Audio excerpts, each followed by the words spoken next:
महाराष्ट्र में विधानसभा चुनाव होने में अब एक महीना भी नहीं बचा है।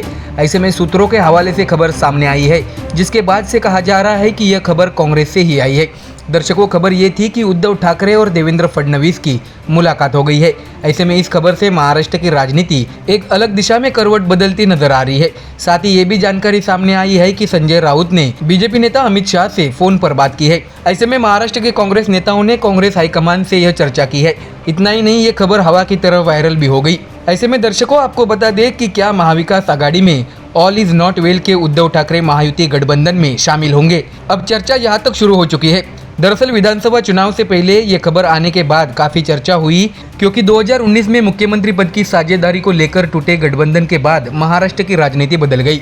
ऐसे में अभी भी महाविकास आघाड़ी का घोड़ा सीट बंटवारों के पानी से नहीं नहाया है। चर्चा ये भी है कि कांग्रेस नेताओं की ओर से शिवसेना उद्धव बालासाहेब ठाकरे पार्टी को मन मुताबिक सीटें नहीं मिल रही है। साथ ही कई लोग सीट आवंटन के संदर्भ में नाना पटोले की भूमिका को स्वीकार नहीं कर रहे हैं। इससे ये भी चर्चा शुरू होने लगी है कि शिवसेना उद्धव बालासाहेब ठाकरे पार्टी और कांग्रेस के बीच इस वक्त बिल्कुल भी सब कुछ ठीक नहीं चल रहा है। ऐसे में उद्धव ठाकरे के देवेंद्र फडणवीस से मिलने और संजय राउत के अमित शाह से फोन पर बात की चर्चा चल रही है। खास बात यह है कि ये खबर भी सामने आई कि ये खबर कांग्रेस सूत्रों ने ही दी थी। ऐसी एबीपी न्यूज ने खबर चला दी। ऐसे में दर्शकों, इस खबर के वायरल होने के बाद कांग्रेस नेता आखिरकार विजय वडेट्टीवार ने इस सवाल का विस्तृत जवाब दे दिया है। उन्होंने कहा है कि उद्धव ठाकरे और अमित शाह के बीच कोई मुलाकात नहीं हुई है। भाजपा हमारे बीच झगड़ा कराने का सुनियोजित प्रयास कर रही है, क्योंकि बीजेपी राज्य में एक डरी हुई पार्टी है। उन्होंने कहा है कि संजय राउत को जेल में किसने डाला। वडेट्टीवार ने आगे कहा कि ध्यान में रखें कि ऐसी कोई चर्चा महाराष्ट्र में उद्धव ठाकरे और बीजेपी के बीच नहीं हुई है। शिवसेना उद्धव बालासाहेब ठाकरे पार्टी महाविकास आघाड़ी के साथ है। हम महाविकास आघाड़ी के तौर पर लड़ेंगे। तो वही उन्होंने ये भी कहा है कि सीट आवंटन का सारा मसला मंगलवार शाम तक सुलझा लिया जाएगा। आलाकमान के साथ ही हमारी चर्चा इस बात पर थी कि अंतरिक्ष आवंटन की दुविधा को कैसे हल किया जाए। वडेट्टीवार ने बताया कि अब जो खबर सामने आई है उनमें 1% भी सच्चाई नहीं है। कुछ लोगों का लक्ष्य कांग्रेस और शिवसेना के बीच विवाद पैदा करना है। विजय वडेट्टीवार ने आगे कहा है कि हमने संजय राउत की अमित शाह से मुलाकात की चर्चा आलाकमान से नहीं की है। उन्होंने कहा है कि सीट आवंटन की झंझट लगभग खत्म हो गई है। 7-8 जगहों पर जो कहा जा रहा था उसे हमने सुन लिया है और मंगलवार तक सारी बातें दूर हो जाएगी। विजय वडेट्टीवार ने यह भी कहा है कि महाविकास आघाड़ी फेविकोल का मजबूत जोड़ है। तो वही दर्शकों, आपको ये भी बता दें कि इससे पहले वंचित बहुजन आघाड़ी पार्टी की ओर से ये बयान दिया गया था कि 25 जुलाई को दिल्ली के 7D मोतीलाल मार्ग पर शिवसेना सांसद संजय राउत ने बीजेपी के राष्ट्रीय अध्यक्ष जेपी नड्डा से मुलाकात की थी। तो वही 10 दिन बाद 5 अगस्त को उप मुख्यमंत्री देवेंद्र फडणवीस उद्धव ठाकरे के आवास पर मातोश्री गए थे। इस बार वह अकेले थे। वह खुद गाड़ी चलाकर मातोश्री पहुंचे थे। ऐसा दावा वंचित बहुजन आघाड़ी के सिद्धार्थ मोकाले ने कुछ दिन पहले किया था कि मातोश्री पर देवेंद्र फडणवीस और उद्धव ठाकरे के बीच 2 घंटे तक बैठक हुई है। तो देखा दर्शकों, जैसे जैसे महाराष्ट्र विधानसभा चुनाव का समय नजदीक आ रहा है, वैसे वैसे महाराष्ट्र की राजनीति करवट बदलती नजर आ रही है। ऐसे में क्या महायुति बनाम महाविकास आघाड़ी गठबंधन के बीच होने वाले इस मुकाबले में महाविकास आघाड़ी को झटका देने के लिए उद्धव ठाकरे और बीजेपी के बीच क्या कुछ नया समीकरण खड़ा हो रहा है, या फिर कांग्रेस की ओर से किए दावे के मुताबिक ये सारी अफवाहें हैं? ये तो कुछ दिनों के बाद स्पष्ट हो ही जाएगा। Bureau report, MDR news. Maharashtra विधानसभा चुनाव के मौके पर जहां एक और राज्य में सियासी माहौल गर्म है, वहीं दूसरी ओर शिवसेना उद्धव बालासाहेब ठाकरे पार्टी सांसद प्रियंका चतुर्वेदी का एक वीडियो वायरल हो गया है। हालांकि यह निश्चित नहीं है कि यह वीडियो वास्तव में कब का है, लेकिन बातचीत से यह स्पष्ट होता है कि यह लोकसभा चुनाव नतीजों के बाद का है। हालांकि उससे भी ज्यादा चर्चा इस वीडियो में प्रधानमंत्री नरेंद्र मोदी को लेकर दिए गए प्रियंका चतुर्वेदी के बयान की हो रही है। दर्शकों, आपको बता दें कि महाराष्ट्र में विधानसभा चुनाव के मौके पर बड़े आयोजन चल रहे हैं। ऐसे में शिवसेना उद्धव बालासाहेब ठाकरे पार्टी सांसद प्रियंका चतुर्वेदी का प्रधानमंत्री नरेंद्र मोदी की तारीफ करना चर्चा का विषय बन गया है। यह वीडियो एक इंटरव्यू का है, जिसमें प्रियंका चतुर्वेदी का पसंदीदा राजनेता कौन है, ऐसा प्रश्न पूछा गया। इसका जवाब देते वक्त प्रियंका चतुर्वेदी कुछ पल के लिए सोचती नजर आई, लेकिन तुरंत ही उन्होंने सीधे प्रधानमंत्री नरेंद्र मोदी का नाम ले लिया। तो ऐसे में अब महाराष्ट्र की राजनीति में यह विषय चर्चा का केंद्र बन गया है। दरअसल आपको बता दें कि आखिर प्रियंका चतुर्वेदी ने प्रधानमंत्री नरेंद्र मोदी की तारीफ क्यों की है। तो जानिए कि प्रियंका चतुर्वेदी ने अपने जवाब में प्रधानमंत्री नरेंद्र मोदी को सबसे महान राजनेता बताया है। उन्होंने कहा है कि सबसे ग्रेट राजनेता नरेंद्र मोदी जी है, क्योंकि उन्होंने मतदाताओं को अपनी ओर आकर्षित किया है। उन्होंने भारतीय जनता पार्टी में कई जिम्मेदारियां संभाली है। प्रियंका चतुर्वेदी ने ऐसा भी कहा है, तो उनमें वह गुण अवश्य होना चाहिए। बहुत सारे युवा महिला मतदाता उनसे प्रभावित हुए हैं। यह ठीक है कि उन्हें लोकसभा चुनाव में कम सीटें मिली, लेकिन यह कहना मूर्खता होगी कि उनमें कुछ भी उल्लेखनीय नहीं है। यह सच है कि उनका तीसरा कार्यकाल बहुमत में नहीं है। हम इस बारे में बात कर सकते हैं कि उनका प्रभाव कैसे कम हो रहा है, लेकिन वह बीजेपी को उस मुकाम पर ले गए हैं जहां वह अपने दम पर स्पष्ट बहुमत के साथ देश की सबसे बड़ी पार्टी बन गई, ऐसा प्रियंका चतुर्वेदी ने कहा है।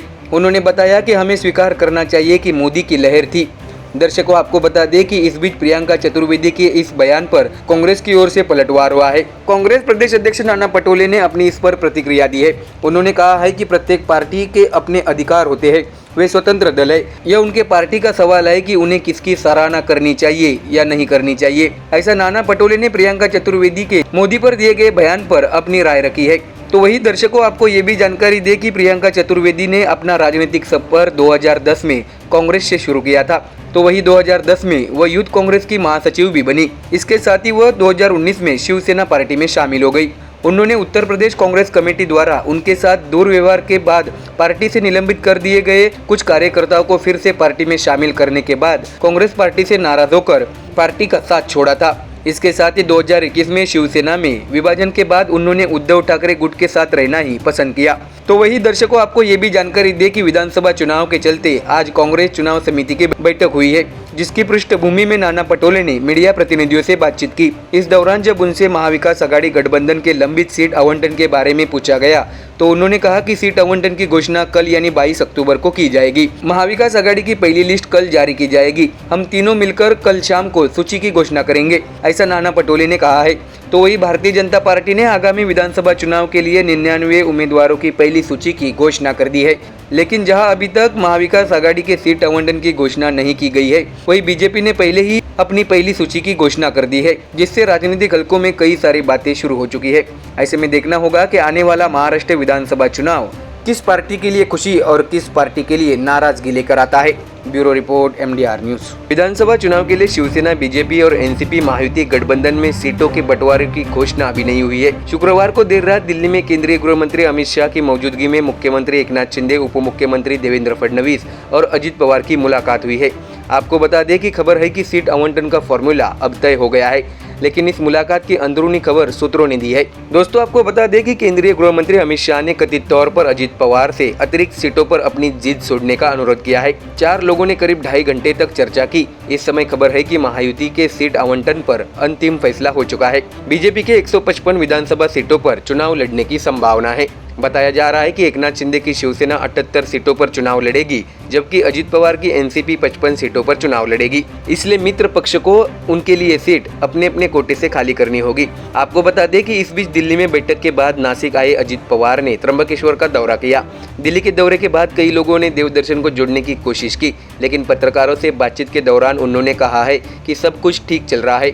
जैसे ही अजित पवार ने कहा कि हम तीनों एक साथ प्रेस कॉन्फ्रेंस करेंगे और सभी सवालों का जवाब देंगे, तभी कुछ पत्रकारों ने सीट बंटवारे के फॉर्मूले के बारे में पूछा। उस पर अजित पवार ने कहा है कि हम फॉर्मूला खुद तय करेंगे। अजित पवार ने यह भी बताया कि अभी सभी सीटों का फॉर्म भरने के बाद आवंटन किया जाएगा। तो वही ये भी बताया जा रहा है कि एकनाथ शिंदे की शिवसेना मुंबई में 15 सीटों पर चुनाव लड़ेगी। इनमें मालाड वेस्ट, मागाटने, दिंडोशी, चांदिवली, जोगेश्वरी ईस्ट, अंधेरी ईस्ट, भांडुप वेस्ट, विक्रोली, कुर्ला के साथ कलिना, चेंबूर, अनुशक्ति नगर, बायकला, वर्ली, शिवडी, माहिम, धारावी ये विधानसभा क्षेत्र शामिल है। विधानसभा चुनाव की घोषणा से पहले ही शिवसेना ने 17 निर्वाचन क्षेत्रों में पर्यवेक्षकों की नियुक्ति कर दी थी। अभी यह स्पष्ट नहीं है कि इनमें से कौन सी सीट शिंदे को मिलेगी। दरअसल आपको जानकारी दे कि मुंबई में विधानसभा चुनाव की 36 सीटें हैं। इनमें से आधी सीटों पर बीजेपी चुनाव लड़ेगी। शिवसेना ने मुंबई के 17 निर्वाचन क्षेत्रों में निरीक्षकों की नियुक्ति की थी। अब संकेत है कि इनमें से 15 सीटों पर शिंदे गुट के उम्मीदवार बनाए जाएंगे। तो वही राजधानी दिल्ली में केंद्रीय गृह मंत्री अमित शाह की मौजूदगी में देर रात मुख्यमंत्री एकनाथ शिंदे, उप मुख्यमंत्री देवेंद्र फडणवीस और अजित पवार की मुलाकात हुई। चारों ने करीब 2.5 घंटे तक चर्चा की। इस समय खबर है कि महायुति के सीट के आवंटन पर अंतिम फैसला हो चुका है। अब महायुति के 3 प्रमुख नेता महाराष्ट्र में संयुक्त सीट बंटवारे की घोषणा करने जा रहे हैं। इस बीच पिछले चुनाव में भाजपा से बगावत कर निर्दलीय चुनाव लड़ने वाली गीता जैन ने भाजपा के गढ़ मीरा भाईंदर विधानसभा क्षेत्र में जीत हासिल की। इस साल यहां से टिकट पाने के लिए बीजेपी और शिवसेना में होड़ मची हुई है। इसलिए इस बात को लेकर काफी उत्सुकता है कि यह सीट किस पार्टी को मिलेगी और किसे नामांकन मिलेगा। ऐसे में महायुति गठबंधन में दावेदारों की धमक बढ़ गई है। 2014 में केंद्र में सत्ता हस्तांतरण के बाद मीरा भाईंदर में राजनीतिक माहौल बदल गया। 2014 के विधानसभा चुनाव में बीजेपी के नरेंद्र मेहता निर्वाचित हुए थे। 2017 के नगर निगम चुनाव में बीजेपी ने अकेले दम पर सत्ता हासिल की थी। तो वही 2019 के विधानसभा चुनाव में बीजेपी की गीता जैन बगावत कर निर्दलीय चुन गई। उन्होंने मेहता से नाराज बीजेपी कार्यकर्ताओं के दम पर जीत हासिल की थी। आपको बता दें कि गीता जैन जो वर्तमान में निर्दलीय है, वह शिवसेना में शामिल हो गई थी, इसलिए इस सीट पर बीजेपी और शिवसेना भी दावा कर रही है। ऐसे में देखना होगा कि आने वाला महाराष्ट्र विधानसभा चुनाव महायुति गठबंधन के लिए कैसा साबित होता है और क्या फिर से महायुति अपनी सत्ता बचाने में सफल होती है या फिर महाविकास आघाड़ी कुछ बड़ा खेल करती है, ये देखना होगा। Bureau report MDR news. दर्शकों, दिल्ली के पूर्व मुख्यमंत्री और आम आदमी पार्टी प्रमुख अरविंद केजरीवाल की मुश्किलें कम होती नजर नहीं आ रही है। आपको बता दें कि जेल से बाहर आने के बाद और सीएम पद से इस्तीफा देने पर केजरीवाल और आपको लगता था कि अब उन्हें राहत की सांस मिल गई हो, लेकिन ऐसा बिल्कुल होता नजर नहीं आ रहा है। एक बार फिर केजरीवाल कोर्ट के मामले में फंसते नजर आ रहे हैं। आपको बता दें कि सुप्रीम कोर्ट ने सोमवार को दिल्ली के पूर्व मुख्यमंत्री अरविंद केजरीवाल की उस याचिका को खारिज कर दिया जिसमें प्रधानमंत्री नरेंद्र मोदी की शैक्षणिक डिग्री के बारे में उनकी टिप्पणी पर गुजरात विश्वविद्यालय के रजिस्ट्रार द्वारा उनके खिलाफ दायर आपराधिक मानहानि मामले को चुनौती दी गई थी। उन्होंने गुजरात उच्च न्यायालय के उस आदेश को चुनौती देते हुए उच्चतम न्यायालय का दरवाजा खटखटाया जिसमें उनकी याचिका खारिज कर दी गई थी, जिसमें मानहानि मामले में जारी समन को चुनौती दी गई थी।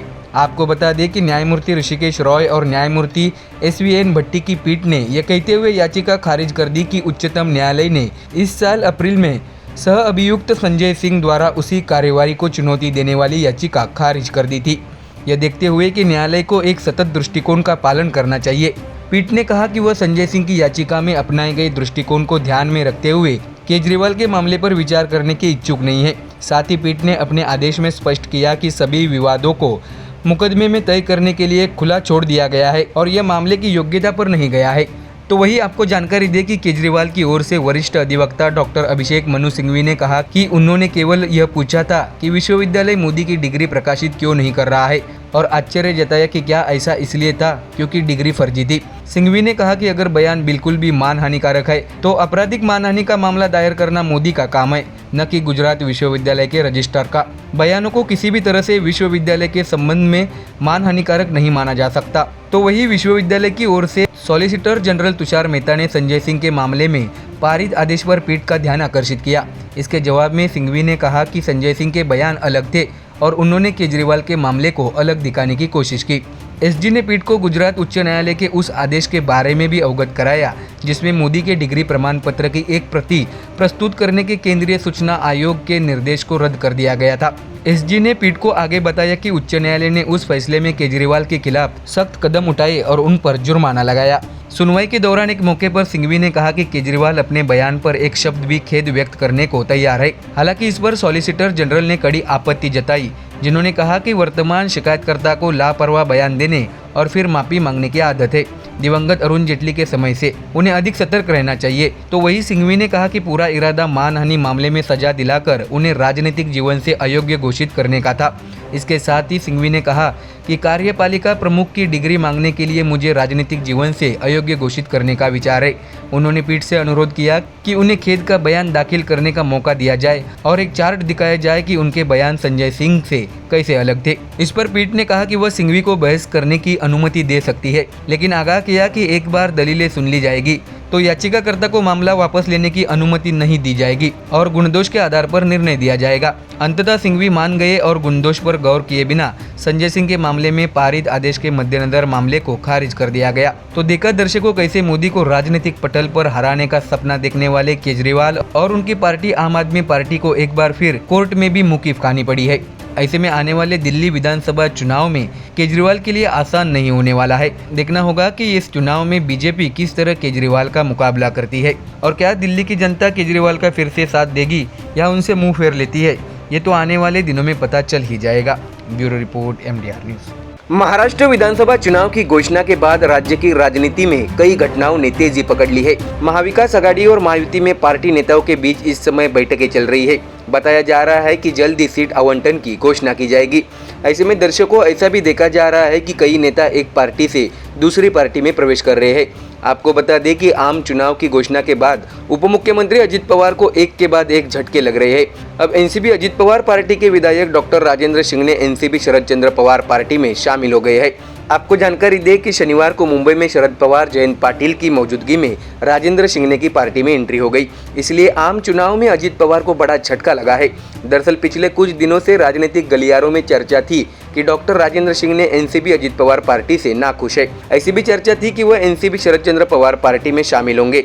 इस सिलसिले में डॉक्टर राजेंद्र शिंगणे ने कुछ दिन पहले शरद पवार से मुलाकात भी की थी। इसके बाद उन्होंने प्रतिक्रिया देते हुए सांकेतिक बयान दिया कि वह संसदीय क्षेत्र के नागरिकों और कार्यकर्ताओं की भावना को जानने के बाद अगला फैसला लेंगे। जिसके बाद शनिवार आखिरकार doctor Rajendra Shingne NCP Sharad Chandra Pawar party में शामिल हो गए। आपको बता दें कि पूर्व मंत्री और विधायक डॉक्टर राजेंद्र शिंगणे का शरद पवार पार्टी एनसीपी में जाना अजित पवार पार्टी एनसीपी के लिए बड़ा झटका माना जा रहा है। डॉक्टर राजेंद्र शिंगणे सिंदखेड़ा राजा निर्वाचन क्षेत्र के वर्तमान विधायक है।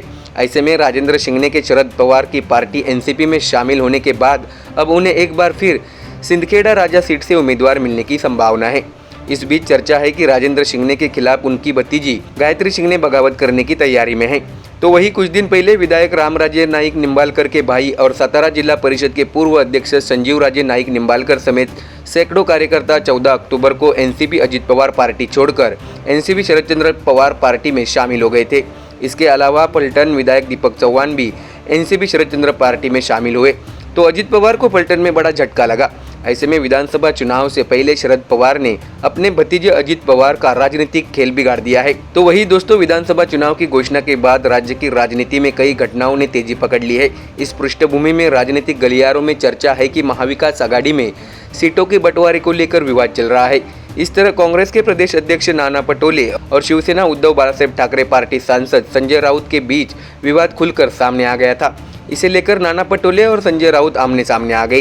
हालांकि इसके बाद शनिवार को मुंबई में सीट बंटवारे को लेकर महाविकास आघाड़ी के नेताओं की अहम बैठक हुई। इस बैठक में नाना पटोले और संजय राउत एक साथ नजर आए। ऐसे में कहा जा रहा है कि नाना पटोले और संजय राउत के बीच विवाद सुलझ गया है।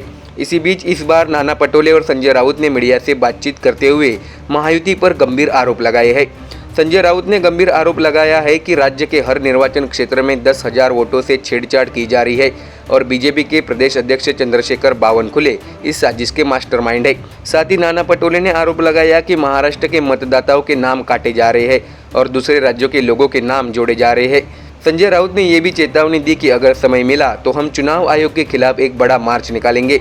तो देखा दोस्तों, जैसे जैसे महाराष्ट्र का विधानसभा चुनाव नजदीक आ रहा है, अंदरूनी वाद विवाद और दल बदल पर राजनीतिक खेल जारी हो चुका है। ऐसे में देखना ये होगा कि आखिर महाराष्ट्र की गद्दी पर कौन सी पार्टी विराजमान होती है। Bureau report, MDR news. नमस्कार दोस्तों, महाराष्ट्र की विधानसभा चुनाव का बिगुल बज चुका है। ऐसे में सारी राजनीतिक पार्टियां अपनी अपनी तैयारी में लगी है। जहां तक आपको बता दें कि महाराष्ट्र में इस वक्त महायुति बनाम महाविकास आघाड़ी गठबंधन के बीच विधानसभा चुनाव की लड़ाई देखने मिल रही है।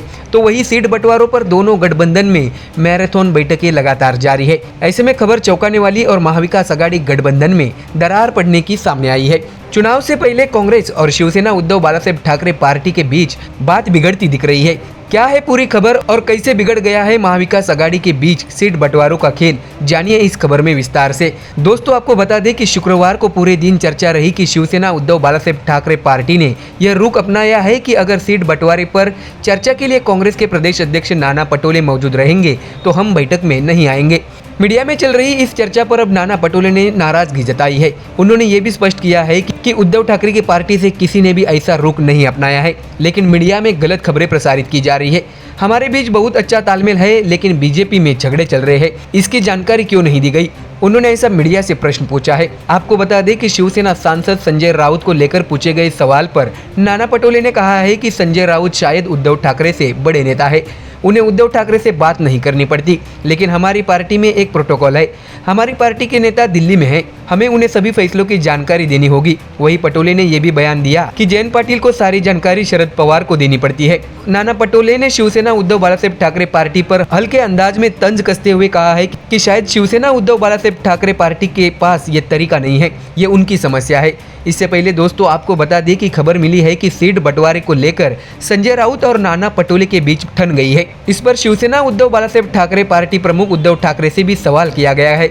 इस पर उन्होंने कहा है कि मैं इस बारे में जानकारी लेने के बाद आपसे बात करूंगा। विदर्भ में जगह को लेकर मतभेद है, क्या कांग्रेस पार्टी के नेताओं से इस पर कोई चर्चा हुई है? इस बारे में जब उनसे सवाल पूछा गया तो ठाकरे ने कहा कि जब एक से ज्यादा पार्टियां मिलकर चुनाव लड़ रही होती है तो सीट बंटवारे को लेकर थोड़ी खींचतान होती है, लेकिन सभी दलों को यह याद रखना चाहिए कि इसे तब तक नहीं खींचा जाना चाहिए जब तक यह टूट न जाए। लेकिन ऐसा नहीं लगता है कि कोई बड़ा मतभेद पैदा हुआ हो। ऐसा उद्धव ठाकरे ने राउत और नाना पटोले के बीच हुई बातचीत पर अपना मत स्पष्ट किया है। तो वहीं दूसरी ओर क्या अंतरिक्ष आवंटन को लेकर महाविकास आघाड़ी में खींचतान है? ये सवाल एनसीपी शरद चंद्र पवार पार्टी के नेता जितेंद्र आव्हाड से पूछा गया। इस पर उन्होंने कहा है कि सीट बंटवारे को लेकर कोई विवाद नहीं है। अंततः राजनीतिक जीवन में भीष्माचार्य की अहम भूमिका रहेगी। शिवसेना, यूबीटी और कांग्रेस के बीच कोई विवाद नहीं है। दोनों नेता के बीच मतभेद हुए हैं, लेकिन वह महाविकास आघाड़ी को कोई नुकसान नहीं पहुंचाएंगे। तो वही दर्शकों, आपको बता दें कि महाराष्ट्र में विधानसभा चुनाव कार्यक्रम की घोषणा के बाद से पार्टी स्तर पर बैठकें शुरू हो गई है। इस साल का सियासी गणित और समीकरण 2019 से काफी अलग है। आचार संहिता लागू होने के 4 दिन बीत जाने के बाद भी सीट आवंटन की घोषणा नहीं की गई है। साथ ही महायुति और महाविकास आघाड़ी ने भी मुख्यमंत्री पद का चेहरा सामने नहीं आने दिया है। तो सवाल उठता है कि अब महाराष्ट्र की गद्दी पर कौन बैठेगा? मुख्यमंत्री पद के चेहरे को लेकर लगातार बात सामने आ रही है कि महाविकास आघाड़ी में विसंगति है और महायुति गठबंधन में अंदरूनी दरार है। तो देखा दोस्तों कैसे कि महाराष्ट्र में चल रहे विधानसभा चुनाव के माहौल में अब दोनों गठबंधन के अंदरूनी आरोप और वाद विवाद अब स्पष्ट होने लगे हैं। ऐसे में देखना यह होगा कि आने वाला ये विधानसभा चुनाव क्या रंजक मोड़ लेकर आता है। Bureau report, MDR news. Delhi की अदालत ने आम आदमी पार्टी नेता सत्येंद्र जैन को जमानत दे दी है। करीब 18 महीने बाद वे जेल से बाहर आए हैं। ऐसे में अब केजरीवाल, संजय सिंह सिसोदिया के बाद अपने उनके साथी सत्येंद्र जैन को जमानत मिलने पर आम आदमी पार्टी में खुशी का माहौल देखने मिल रहा है। आपको जानकारी दें कि दिल्ली की अदालत ने उन्हें 50,000 रुपए की जमानत दी और इस बीच देश नहीं छोड़ने का निर्देश दिया। सत्येंद्र जैन पर ईडी ने 2022 में मनी लॉन्ड्रिंग मामले में मामला दर्ज किया था। महत्वपूर्ण बात यह है कि सत्येंद्र जैन को पिछले साल मई में स्वास्थ्य आधार पर अंतरिम जमानत दी गई थी। हालांकि कोर्ट ने उन्हें दोबारा सरेंडर करने को कहा। इसके बाद उन्होंने एक बार फिर जमानत के लिए कोर्ट में अर्जी दी। उनकी अर्जी पर शुक्रवार को सुनवाई हुई। इस बार कोर्ट ने उन्हें जमानत दे दी। इस मामले की सुनवाई पूरी होने में अभी काफी वक्त लगेगा। तब तक सत्येंद्र जैन को जेल में नहीं रखा जा सकता, ऐसा कोर्ट ने इस वक्त कहा। इसलिए हम उन्हें जमानत दे रहे हैं। आपको बता दें कि सत्येंद्र जैन पर मंत्री रहते हुए कुछ कंपनियों से पैसे लेने का आरोप लगाया गया था। ईडी ने संदेह जताया था कि 4 करोड़ 81 लाख रुपए की वित्तीय हेराफेरी हुई है। इस मामले में सत्येंद्र जैन से भी कई बार पूछताछ की गई। हालांकि सत्येंद्र जैन को उचित जानकारी नहीं देने के कारण 30 मई 2022 को ईडी ने गिरफ्तार कर लिया था। आर्थिक हेराफेरी के मामले में सत्येंद्र जैन की गिरफ्तारी के बाद उनके परिवार की करीब 4.81 करोड़ की संपत्ति जब्त कर ली गई थी। ईडी ने आरोप लगाया था कि जब्त की गई संपत्ति बेहिसाब संपत्ति है। हालांकि आम आदमी पार्टी ने सत्येंद्र जैन पर लगे वित्तीय हेराफेरी के आरोप से इनकार किया है। आपको बता दें कि दर्शकों, आप नेता सत्येंद्र जैन की जमानत का ईडी ने विरोध किया था, लेकिन कोर्ट ने कहा कि वह पहले ही इतनी लंबी सजा काट चुके हैं। ऐसे में उन्हें जेल में रखना उचित नहीं रहेगा। वही कोर्ट द्वारा जमानत मिलने के बाद अदालत परिसर में मौजूद जैन की पत्नी रो पड़ी। हालांकि कोर्ट ने 2 टूक कहा कि सत्येंद्र जैन न ही मामले से संबंधित किसी गवाह से मिलेंगे और न ही किसी साक्ष्य को प्रभावित करने का प्रयास करेंगे और न ही देश से बाहर यात्रा करेंगे। ऐसे में आम आदमी पार्टी में जो खुशी छाई थी, वही कोर्ट ने उन पर कई रोक और निर्देश भी दिए हैं।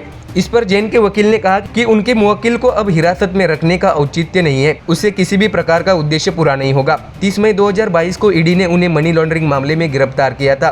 दर्शकों, आपको बता दें कि सत्येंद्र जैन को ऐसे समय जमानत मिली है जब दिल्ली में विधानसभा चुनाव में कुछ ही महीने शेष रह गए हैं। चुनाव को लेकर तैयारियां तेज हो चुकी है। केजरीवाल हर संभव कोशिश करने में लगे हैं कि वो फिर से दिल्ली में अपनी सरकार स्थापित कर सके। ऐसे में केजरीवाल ने जेल से आने के बाद सीएम पद से इस्तीफा देकर आतिशी मारलेना को सीएम बनाया। ऐसे में यह आने वाला विधानसभा चुनाव आम आदमी पार्टी के लिए काफी मुसीबतें भी पैदा कर सकता है। तो वही दूसरी ओर देखा जाए तो ऐसी स्थिति में सत्येंद्र जैन के बाहर आने से आम आदमी पार्टी को प्रचार में नई गति मिलेगी। इससे पहले दिल्ली शराब घोटाला मामले में आम आदमी पार्टी के राष्ट्रीय संयोजक व पूर्व मुख्यमंत्री अरविंद केजरीवाल, पूर्व उप मुख्यमंत्री मनीष सिसोदिया और राज्यसभा सांसद संजय सिंह को जमानत मिल चुकी है। अब सत्येंद्र जैन को मिली जमानत के बाद आम आदमी पार्टी में उत्साह का माहौल देखने मिल रहा है। इसके साथ ही दिल्ली के पूर्व मुख्यमंत्री और आम आदमी पार्टी के राष्ट्रीय संयोजक अरविंद केजरीवाल ने आप विधायक अमानतुल्लाह खान को भी जल्द इंसाफ मिलने की उम्मीद जताई है। उन्होंने कहा है कि अमानतुल्लाह खान अभी भी जेल में है।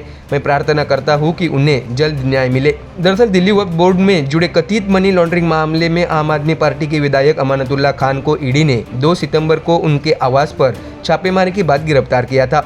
यह छापेमारी पीएमएल के प्रावधानों के तहत की गई थी। तो देखा दर्शकों, फरवरी में होने वाले दिल्ली विधानसभा चुनाव से पहले केजरीवाल के अपने साथी एक कर बाहर आते दिख रहे हैं। ऐसे में क्या केजरीवाल आने वाले विधानसभा चुनाव में फिर से दिल्ली के लोगों के बीच अपनी पहचान और विश्वास जताने में सफल होते हैं, या फिर दिल्ली की जनता का मूड कुछ और देखने मिलता है? ये तो आने वाले चुनाव नतीजों के बाद पता चल ही जाएगा। Bureau report, MDR news. केंद्रीय चुनाव आयुक्त राजीव कुमार ने 15 अक्टूबर को एक प्रेस कॉन्फ्रेंस में महाराष्ट्र विधानसभा चुनाव की घोषणा की और राजनीतिक परिदृश्य नाटकीय रूप में बदल गया। सीट आवंटन और उम्मीदवारी आवंटन दोनों प्रक्रिया में तेजी आ गई है। दर्शकों, आपको जानकारी दे कि महाराष्ट्र विधानसभा चुनाव में 288 निर्वाचन क्षेत्रों में मतदान होगा और प्रत्येक निर्वाचन क्षेत्र में पार्टी की ताकत के अनुसार सीट आवंटन और उम्मीदवार चयन की गणना की जा रही है। हालांकि महाराष्ट्र में 31 ऐसे निर्वाचन क्षेत्र है जहां सत्तारूढ़ और विपक्षी दोनों गठबंधन बढ़त पर है, इसलिए इस साल के चुनाव में ये 31 सीटें किंग मेकर बनने की संभावना है। दरअसल किसी पार्टी की ताकत उस पार्टी की प्रतिनिधियों की संख्या से निर्धारित होती है। हालांकि साथ ही इसका फैसला उन जनप्रतिनिधियों को मिले वोटों के आधार पर भी होता है। उसके लिए पिछले चुनाव में संबंधित पार्टियों को मिले वोटों के आंकड़ों को आधार बनाया जाता है। गौर करें तो 2019 में विधानसभा चुनाव में 31 निर्वाचन क्षेत्र ऐसे हैं जहां जीतने और हारने वाले उम्मीदवारों के बीच वोटों का अंतर सिर्फ 5000 से कम था। इसमें भी इन 31 निर्वाचन क्षेत्रों का बंटवारा सत्ता पक्ष और विपक्ष के बीच लगभग बराबरी यानी क्रमशः 16 और 15 है। इसलिए राज्य के सभी राजनीतिक दलों की निगाहें इन 31 सीटों पर होगी। आपको बता दें कि इस साल के लोकसभा चुनाव में महाविकास आघाड़ी ने 31 सीटें जीती है, जबकि सत्तारूढ़ महायुति गठबंधन को केवल 17 सीटें मिली है। इसलिए राजनीतिक विश्लेषक यह आकलन करने में जुट गए हैं कि राज्य में मतदाताओं का वोट विपक्ष के पक्ष में जा रहा है। हालांकि आंकड़ों पर गौर करें तो महाविकास आघाड़ी के कब्जे वाले 31 लोकसभा क्षेत्रों के मुताबिक कुल 158 विधानसभा क्षेत्र में महाविकास आघाड़ी का दबदबा है। अगर ऐसा हुआ तो महाविकास आघाड़ी 145 का जादुई आंकड़ा आसानी से हासिल कर लेगी। वही महायुति गठबंधन के पास मौजूदा 17 सीटों के हिसाब से देखें तो 125 विधानसभा क्षेत्रों में उसका बहुमत है। दोनों गठबंधनों के बीच 33 विधानसभा क्षेत्रों का अंतर है। इसमें से 31 विधानसभा क्षेत्रों में महज 5000 वोटों से हार जीत हुई है। इसमें मुंबई के अंधेरी पश्चिम और मलाड पश्चिम से लेकर पालघर के दहानू और बीड़ के माजलगांव तक निर्वाचन क्षेत्र शामिल है। इसलिए इन सीमांत निर्वाचन क्षेत्र में परिणाम किसी भी पक्ष में होने की संभावना है। दिलचस्प बात यह है कि 31 निर्वाचन क्षेत्र में भी दोनों तरफ लगभग बराबर है। महाविकास आघाड़ी 16 निर्वाचन क्षेत्रों में और महायुति 15 निर्वाचन क्षेत्र में आगे चल रही है। बेशक 16 सीटों पर भले ही महायुति गठबंधन की जीत हुई हो, लेकिन महाविकास आघाड़ी के उम्मीदवार 5000 से भी कम वोटों से पीछे चल रहे थे। दूसरी ओर हालांकि महाविकास आघाड़ी ने 15 निर्वाचन क्षेत्रों में जीत हासिल की हो, लेकिन महायुति के उम्मीदवार 5000 से भी कम वोटों से पीछे चल रहे हैं। दर्शकों, अब जानते हैं कि कुछ सीटें हैं जहां महायुति गठबंधन आगे चल रही है। उसमें नेवासा, मवाल, महाड़, कराड़, दक्षिण शिरोल, सांगोला, अहमदपुर, उदगीर, मालेगांव, भोकर, पुसाद, धुले शहर, पुणे छावनी ये चुनावी क्षेत्र आते हैं। तो वही कुछ निर्वाचन क्षेत्र ऐसे हैं जहां महाविकास आघाड़ी नेतृत्व कर रहा है, जिसमें डहाणू, पाटण, मुखेड, डैगलोर, नायगांव, हदगांव, रामटेक, भोकरदन, कराड़ उत्तर ये निर्वाचन क्षेत्र आते हैं। देखा जाए तो लोकसभा चुनाव में वोटिंग और विधानसभा चुनाव में वोटिंग में काफ़ी अंतर होता है, लेकिन इस पोल से राज्य के राजनीतिक वोट बंटवारे का मोटा अंदाजा लगाया जा रहा है। साल 2022 और 2023 में राज्य की दो प्रमुख पार्टियां क्रमशः शिवसेना और एनसीपी के बीच विभाजन के कारण राज्य में सत्ता समीकरण में बड़ा उलटफेर हुआ। बदले हालात में दो पार्टियां शिवसेना उद्धव बालासाहेब ठाकरे पार्टी और एनसीपी शरद चंद्र पवार पार्टी कांग्रेस के साथ महाविकास गठबंधन में आ गई। तो वही उधर बीजेपी के साथ शिवसेना एकनाथ शिंदे गुट और एनसीपी के अजित पवार महायुति गठबंधन में चले गए। इससे पूरे राज्य के समीकरण बदल गए हैं। दर्शकों, अब जानिए वो 31 विधानसभा क्षेत्र के पक्ष निहाय आंकड़े क्या कहते हैं। अगर हम 31 सीटों पर पार्टीवार गणित देखें तो बीजेपी 9 सीटों पर आगे चल रही है और 31 सीटों पर पीछे चल रही है। शिवसेना एकनाथ शिंदे गुट 5 सीटों पर आगे चल रही है और 5 सीटों पर पीछे चल रही है। वही एनसीपी अजित पवार 1 सीट पर आगे चल रहे हैं। वही महाविकास आघाड़ी में कांग्रेस 8 सीटों पर आगे चल रही है और 6 सीटों पर पीछे चल रही है। एनसीपी शरद चंद्र पवार 2 सीटों पर आगे चल रही है और 2 सीटों पर पीछे चल रही है, जबकि शिवसेना उद्धव ठाकरे पार्टी 6 सीटों पर आगे चल रही है और 6 सीटों पर पीछे चल रही है। ऐसे में महज 1 महीने बाद चुनाव होने हैं और इसी के तहत सभी राजनीतिक पार्टियों ने अपनी कमर कस ली है। आंकड़ों का अध्ययन करने के बाद ये पार्टियां सीट आवंटन और उम्मीदवार चयन पर चर्चा कर रही है और उसके मुताबिक अगले कुछ दिनों में सही से राजनीतिक तस्वीर साफ हो जाएगी। Bureau report MDR news.